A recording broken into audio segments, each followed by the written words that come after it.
waxa xalay magaalada Hargeysa bartankeeda laga furay meherad la magac baxday Fati Natural Beauty ugu horeyn waxa halkaasi ka hadashay Sareeda Cabdi Muuse oo ka warbixinaysa waxyaabaha ay meheradani qabanayso waxaana hadalkeedii kamid ahaa Bismillahir Rahmanir Rahiim waxaan ugu soo dhaweynaynaa meheradan Fati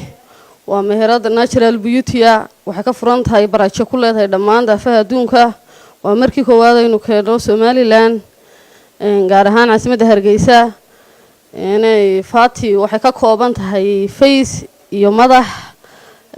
qaybta face-kii waa laba u qaybsan tahay waa dadka oil-ka wajigoodu leeyahay iyo qayb dadka darayga wajigoodu yahay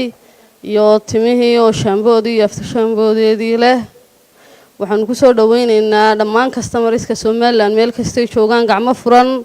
waxaan leenahay soo dhawaada dhanka kale waxa iyaguna ka hadlay macaamiisha u baahi qabeen meherad noocan oo kala looga furo magaalada Hargeysa waxaana hadaladoodii kamid ahaa waxaan caawa ku faraxsanahay in la furay Fati Natural Beauty oo anagu waqti badan sugeynay hadaan nahay customer isticmaalay waxaanu ilaahay mahadiisa marka hore mar labaadka waxaanu mahadnaqaynaa mulkiilayaasha noo keenay waxyaabo natural oo adduunka daafihiisana laga isticmaalo shirkadii originalka ahayd ee laga soo saarayna ay toos halka noogu keenayso